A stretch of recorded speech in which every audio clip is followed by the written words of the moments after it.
Have you ever wondered how to protect your accounts even when your password's compromised? Welcome to Cybersecurity Dojo. My name's Dave, and today we're talking about multi-factor authentication, or MFA for short. We'll cover topics including what MFA is, the different types of factors, and the security considerations related to choosing a second factor. With that being said, let's jump right in. Multi-factor authentication, or MFA, is a security process that requires you to provide two or more forms of verification to prove your identity before you're granted access to a system. The idea is simple. Don't just rely on a single password to protect your accounts. Instead, combine something you know, like your password, with something you have or something you are. And if you want to learn more about how passwords are stored or why they're vulnerable, I break that down in my password security video, and I'll leave a link to that in the description below if you'd like to check that out. Combining two or more factors helps protect your accounts even if your password's stolen, because an attacker still needs a second factor to get into your account. Think of it like entering your home. A password is the key, but MFA adds a second lock that only you can open, like a fingerprint scanner or a code sent to your phone. It's one of the easiest and most effective ways to prevent unauthorized access, especially in cases where passwords have been reused or compromised. Now that we understand what MFA is, what counts as a factor in multi-factor authentication? There are three different types of factors, and they're usually described as something you know, something you have, and something you are. Let's break these down. Something you know is the most familiar. This is something like your password, a PIN, or a security question. It's something that only you, ideally, should know. Something you have is a physical object. This could be something like your phone with an authentication app, a hardware token like a YubiKey, or even a smart card. Something you are refers to biometrics. This includes things like fingerprints, facial recognition, or even retina scans, something that's uniquely tied to you.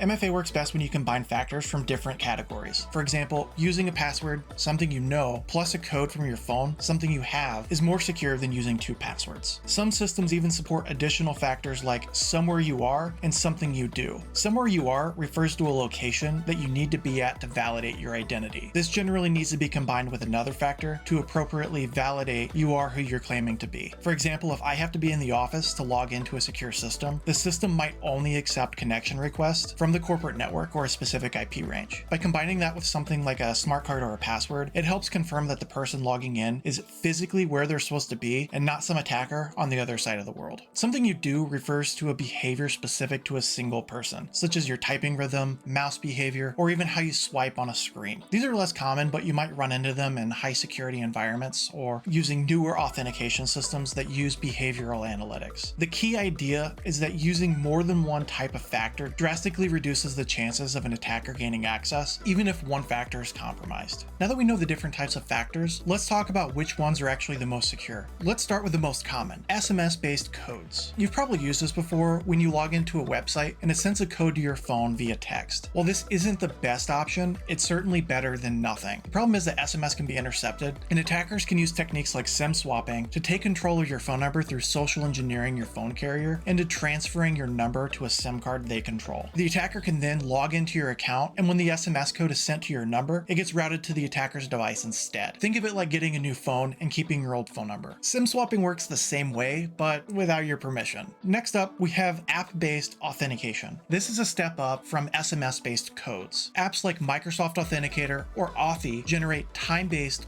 one-time passwords, also known as TOTP. These codes change every 30 seconds and don't rely on your phone number, which makes them more secure than SMS. One downside is that it's tied to your device. So if you lose access to your device, you may lose access to your accounts. Fortunately, apps like Microsoft Authenticator allow you to back up your accounts to the cloud. However, it is worth noting that if you do this and your account's compromised, then attackers can restore your backup and be in control of your one-time passcodes. This is a good example of why security and convenience are really a balancing game. The more convenient something is to use, the more insecure it is. And the more secure something is, the less convenient it is to use. Next, let's talk about push-based MFA. This is the next step up from app-based authenticators. Instead of typing in a code, you get a prompt on your phone asking you to approve or deny the login. It's faster and more resistant to phishing. Something you want to watch out for is MFA fatigue, where users accidentally approve login attempts out of habit or confusion. The biggest security concern is when users are so used to approving prompts, they just tap approve without thinking, even if they have no idea why they received a prompt to begin with. And this is something that attackers take advantage of. In fact, they'll log into an account using compromised credentials and bombard users with prompts in hopes that some users will approve the request,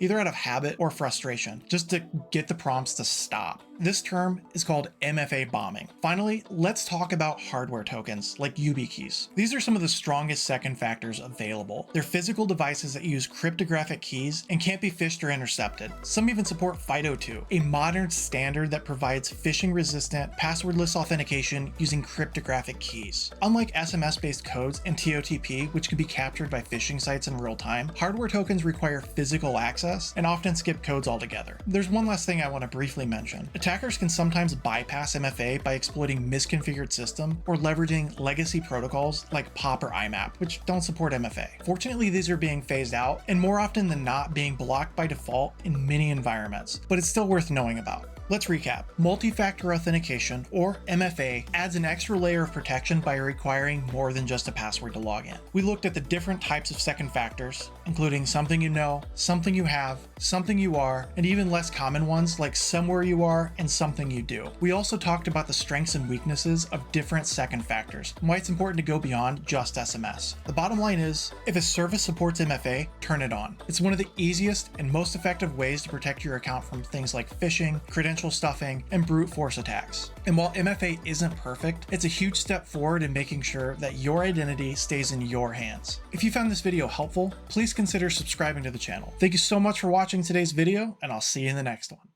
Take care.